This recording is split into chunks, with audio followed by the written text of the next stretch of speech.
say Bilan Gudan, Bumba, Gima Walbra Yitti. Welcome to Gima Walbra Yirinji country. I'd like to pick up also something that our CEO Lyndon Coombs mentioned yesterday, which was about the 7 generations concept. This is something that is used in North America. So whenever they make decisions about lands development and economic matters and so on, they always fill it out with the question of what will this look like in 7 generations' time.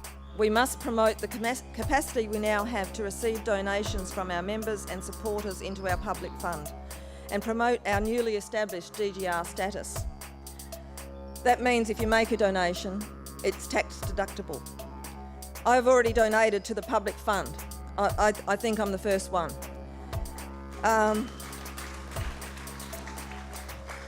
And I plan to continue that financial support of our representative body and to ensure its strength and independence into the future.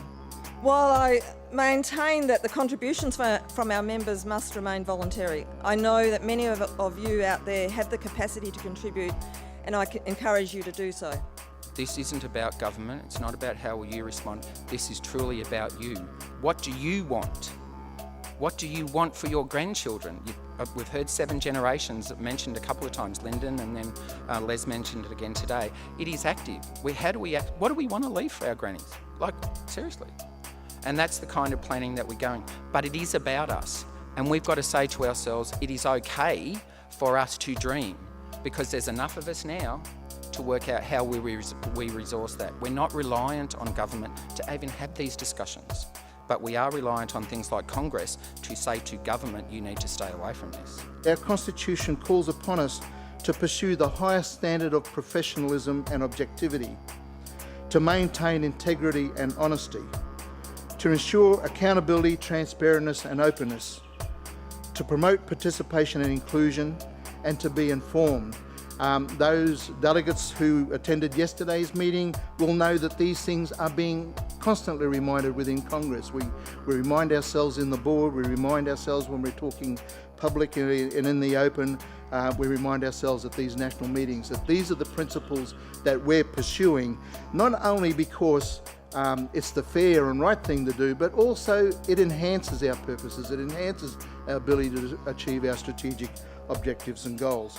A future that connects us and keeps us connected to our country, our Rui Rua, in our language, Rui being land and Rua being body, so the land-body connection is really important to us. It's a part of our philosophy, and it's a philosophy that's increasingly being understood. We, as Aboriginal and Torres Strait Islander peoples, need to take control of the Aboriginal policy and position it in a positive and constructive framework underpinned by a firm commitment to the Declaration. Closing the gap as a government policy is mired in negativity. We must move to a policy framework that is positive, strength-based model, and we must drive the agenda. While advancement of our peoples in a Western world might well rely on closing the gap in health and education and employment, the use of deficit language as a basis of a policy I think is unfortunate in the least and detrimental to our psyche. During our recent roundtables on health, it was often commented that we like the gap between us and other Australians, particularly in the area of culture and spirituality.